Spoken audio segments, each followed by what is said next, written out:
काफी दोस्तों ने मुझे कमेंट्स करके पूछा है कि क्या रबीउल अव्वल में उम्रा महंगा हुआ है या सस्ता हुआ है। तो जैसे ही मैंने स्काई स्कैनर से फ्लाइट रेट्स देखे हैं और काफी दोस्तों से फ्लाइट रेट्स पूछे हैं, तो ऑन एन एवरेज अगर 10 दिन के अंदर अंदर हम फ्लाइट बुकिंग करवाते हैं तो 1,42,000 रुपए से लेकर 1,47,000 रुपए की डायरेक्ट फ्लाइट मिल रही है, जो कि सऊदी एयरलाइन, PIA एयरलाइन, इतिहाद या एमिरेट्स इस टाइप की अच्छी एयरलाइन है, या कतर एयरवेज हम कह सकते हैं।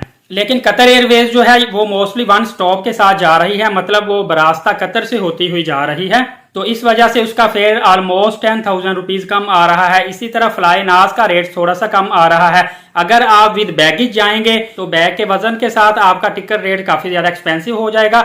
अगर सिर्फ हैंड कैरी करेंगे 7 kg 8 kg वाला जो हैंड कैरी बैग होता है, तो फिर आपको फ्लाइट काफी ज्यादा सस्ती पड़ती है। लेकिन जैसे ही मैंने कोई 1.5 माह बाद वाला शेड्यूल देखा फ्लाइट रेट्स का, तो उसमें 25 से 30,000 रुपए तक का डिफरेंस आ गया। इससे यह साबित हुआ है कि अगर आप 1-1.5 माह पहले फ्लाइट बुक करवाते हैं तो आपको 25-30,000 रुपए सिर्फ टिकट प्राइस में ही कमी देखने को मिलेगी।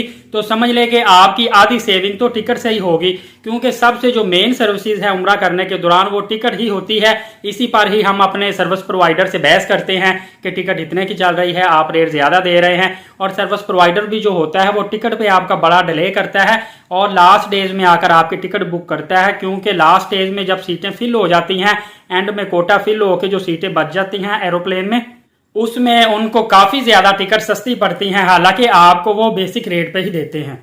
तो मैं इसीलिए आपको बोलता हूं कि आप जब भी उम्रा वीजा हासिल करें, 3 मंथ की वैलिडिटी होती है, 3 माह तक आपके पास टाइम होता है फ्लाई करने का, तो आप कम अज कम 1-1.5 माह पहले टिकट बुक करवा लिया करें। अच्छा, यहाँ पे कुछ दोस्तों ने मुझे कमेंट्स किया था इधर मेरी वीडियो के नीचे आके कि हम अगर 3-3, 4-4 माह पहले टिकट बुक करवा लें। वो भी मैंने फिर प्रैक्टिकली जाकर डिफरेंट वेबसाइट से सर्च किया है, तो यकीन करें जो 1.5 माह बाद टिकट का रेट था वही 3-4 माह बाद भी टिकट का रेट है।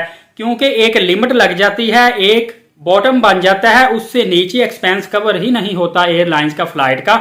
या कह लें कि हम कोई भी प्रोडक्ट जब खरीदते हैं उस पर जितनी मर्जी सेल लग जाए, वो जितने की प्रोडक्ट तैयार हुई होती है उससे कम रेट में तो वो आपको नहीं ना दे, चाहे जितनी बड़ी मर्जी सेल लगा दें। तो सिमिलरली जो फ्यूल कॉस्ट होती है, सर्विस कॉस्ट होती है, जो भी एरोप्लेन की कॉस्ट होती है, उस हिसाब से आपको टिकट जो है एक हद तक सस्ती मिलती है, उससे ज्यादा सस्ती नहीं दी जाती। अलबत्ता जैसे पीछे सऊदी एयरलाइन ने प्रमोशन निकाली थी तो उन्होंने 50% डिस्काउंट पे आपको टिकट्स दी थी। रबीउल अव्वल में डॉलर नीचे आ चुका है, डॉलर की वजह से उम्रा पैकेज में कमी आई है, टिकट फ्लाइट्स में कमी आई है, इवन के आपके वीजा रेट में भी कुछ कमी देखने को मिली है और पैकेजेस काफी ज्यादा सस्ते हैं। कुछ लोग फ्रॉड कर रहे हैं, वो कह रहे हैं कि रबीउल अव्वल में मदीना शरीफ में चूंकि रश ज्यादा हो जाता है इसलिए वो आपको पैकेजेस एक्सपेंसिव दे रहे हैं। हालांकि उन्होंने टिकट्स पहले ही बल्क में बुक करवाई होती हैं ट्रैवल एजेंटों ने, फिर वो आपको एक्सपेंसिव टिकट देते हैं। हालांकि बहुत ज्यादा बड़ी तादाद में ऐसे ट्रैवल ऑफिस हैं जो आपको रबीउल अव्वल में सस्ते पैकेजेस दे रहे हैं।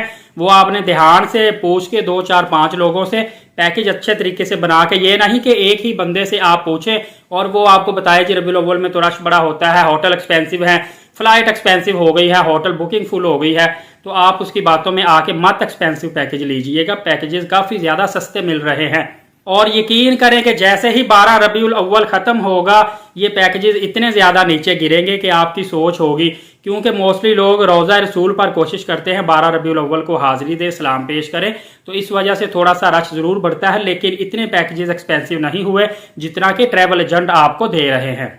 और इसी वजह से मेरा वीडियो बनाने का मकसद यही था कि आप लोगों का भला हो, आप लोगों का फायदा हो। क्योंकि काफी दोस्तों ने मुझसे कांटेक्ट करके कहा था कि सर पैकेजेस काफी ज्यादा महंगे हो गए हैं, फ्लाइट बुकिंग फुल हो गई है, हमें ट्रैवल एजेंट काफी ज्यादा एक्सपेंसिव पैकेजेस दे रहे हैं। तो मैं आपको पैकेजेस का आइडिया देने लगा हूं कि पैकेजेस कितने का आपको मिलेगा, ताकि आपसे ओवर चार्जिंग ना की जाए। क्योंकि 3-3 लाख रुपए का इस वक्त ट्रैवल एजेंट 15 दिन का पैकेज दे रहे हैं। तो रबीउल अव्वल में कंप्लीट उम्रा पैकेज, जिसमें आपको वीजा दिया जाएगा, टिकट दी जाएगी, होटल होगा, ट्रांसपोर्ट शामिल होगी। फ्लाइट मोस्टली आपको सऊदी एयरलाइन की ही दी जाएगी, लेकिन इसके साथ शटल सर्विस मिलेगी।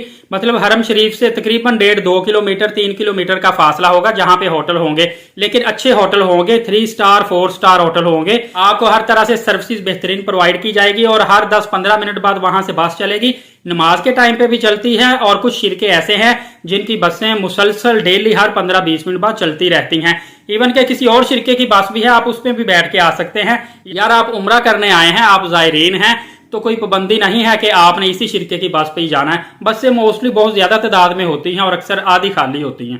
तो 15 दिन का पैकेज आप अगर लेते हैं तो आपको पड़ेगा सिर्फ और सिर्फ 1,95,000 रुपए में, जिसमें तकरीबन आपको 1,05,000 रुपए की टिकट पड़ेगी जो आपने बजट टिकट करवाई होगी। उसके अलावा 42,000 रुपए का आपको पड़ेगा वीजा, तो ये तकरीबन हो जाएगा 1,47,000 रुपए। बाकी आपसे होटल चार्जेस और अदर सर्विसेज चार्जेस लिए जाएंगे और 1,95,000 रुपए के अंदर अंदर बड़ी आसानी के साथ ट्रैवल एजेंट आपको ये पैकेज दे सकता है। और अगर आप किसी फ्रॉडिये के हत्थी चढ़ गए तो हो सकता है वो आपको 2.5 से 3 लाख रुपए में यही पैकेज प्रोवाइड करे। हाँ, अलबत्ता एक बात है, ये मैंने जो फ्लाइट 1,05,000 की बताई है, ये फ्लाइट आप काफी अरसा पहले बुकिंग करवाएंगे और उसके बाद वाया के साथ लेंगे, फिर आपको इतनी सस्ती पड़ेगी। अदरवाइज आप डायरेक्ट फ्लाइट लेते हैं और कम अरसे में आप लेते हैं, 10-15 दिन के अंदर अंदर फ्लाई करते हैं, तो फिर आपको फ्लाइट रेट एक्सपेंसिव पड़ेगा, 1,25,000 प्लस आपको पड़ेगा। फिर भी आपका पैकेज जो है वो 2,15,000 2,20,000 रुपए में बन जाना चाहिए, इससे ऊपर नहीं जाना चाहिए।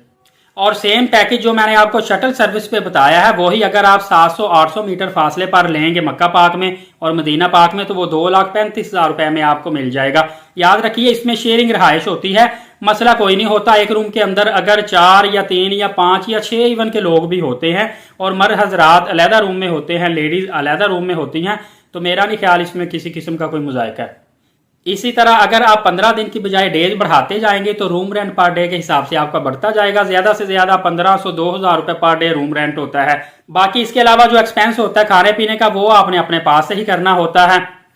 याद रखिएगा 28 दिन का उम्रा पैकेज आपका लगता है, 3 मंथ इसकी वैलिडिटी होती है वीजे की, लेकिन ये शिरकों को कोटा मिलता है इसीलिए ये 28 दिन आपको ज्यादा से ज्यादा स्टे करवाते हैं। होता 30 दिन का लेकिन 2 दिन पहले इसीलिए आपको वापस ले आते हैं, कोई इशू कोई प्रॉब्लम ना हो, लेकिन ये एक्सटेंडेबल होता है। 30 दिन के बाद फर्दर आप स्टे करना चाहें तो आप ट्रैवल एजेंट से राब्ता करें, वो इन शिरकों से एआटा के थ्रू राब्ता करता है और आपका कोटा फर्दर बढ़ा दिया जाता है, उसकी आपसे ये फी लेते हैं। मेरे वैसे एक दोस्त है वो फी बहुत ज्यादा मुनासिब ले रहे हैं। अगर आपने 1 महीने की बजाय 2 महीने रहना है, अपने डेज एक्सटेंड करवाने हैं, सिर्फ वो 6,000 रुपीज ले रहा है। बाकी मैंने काफी दोस्तों से पूछा था, कोई बंदा 11-12,000 रुपए ले रहा है, कोई 16-17,000 रुपए ले रहा है और कोई रियाल में ले रहा है, 200 रियाल 250 रियाल, कोई 300 रियाल भी ले रहा है 1 मंथ एक्सटेंड करने का। क्योंकि 3 मंथ का वीजा होता है, आप ज्यादा से ज्यादा 30 डेज स्टे कर सकते हैं। क्योंकि 3 मंथ का वीजा होता है, आप ज्यादा से ज्यादा 30 डेज स्टे कर सकते हैं। 30 डेज के बाद फर्दर आप स्टे करना चाहें तो आप अपने ट्रैवल एजेंट को बताएंगे, वो अपने एआटा ऑफिस को बताता है, एआटा वाले फिर आगे जो सऊदी शिरके हैं उनको बताते हैं और उनको बाकायदा तौर पर मिनिस्ट्री ऑफ हज एंड उम्रा जो वजारत खारजा है उनकी तरफ से इजाजत लेनी पड़ती है। कोटे इनको मिलते हैं क्योंकि एक बंदा सऊदीया में जाके वापस एग्जिट होता है तो वो कोटा उनका खाली होता है, फिर उसकी जगह दूसरा आता है, फिर वो एग्जिट करता है, फिर तीसरा आता है। तो जो बंदा 3 माह तक स्टे करे या 1 महीने से ज्यादा स्टे करे, एग्जिट ना करे, तो डेफिनेटली वो आपसे फी चार्ज करेंगे ना, क्योंकि आपने उनका कोटा रिजर्व किया हुआ है। ये जो मैं बात कर रहा हूँ ट्रैवल एजेंसीज वाले ये बात अच्छी तरह समझते और जानते हैं, मे बी आप लोगों को इस बात की अच्छी तरह से समझ ना आ सके। लेकिन एक यहाँ पे मैं बात बताता चलूँ, आपको वीजा 3 माह का लगता है तो लीगली आप 3 माह तक सऊदी अरबिया में रह सकते हैं, चाहे आप ट्रैवल एजेंट को इन्फॉर्म करें या ना करें, आपके खिलाफ किसी किस्म की कार्रवाई कोई भी नहीं कर सकता।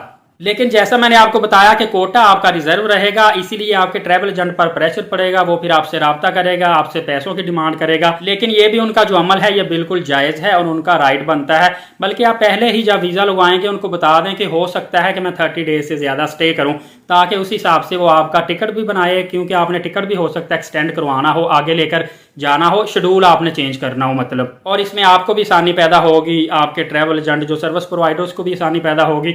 उम्मीद है यूनिक मालूमात थी, काफी ज्यादा इसमें इन्फॉर्मेशन मैंने आपको दे दी है।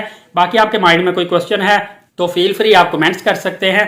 उम्रा की वीडियो है सो आपकी नीयत से शेयर लाजमी कर दीजिएगा, लाइक भी कर दीजिएगा वीडियो को। इंशाल्लाह अगली वीडियो में फिर मिलेंगे। एलीट साकिब फेसबुक चैनल और यूट्यूब चैनल के साथ इजाजत दीजिए। अपना बहुत सारा ख्याल रखिएगा और दुआओं में याद रखिएगा। मेरी भी दुआ है कि अल्लाह ताला मेरे सब्सक्राइबर और व्यूअर को बार बार उम्रा और हज की साथ नसीब फरमाए। इजाजत दीजिए। अल्लाह हाफ़िज़।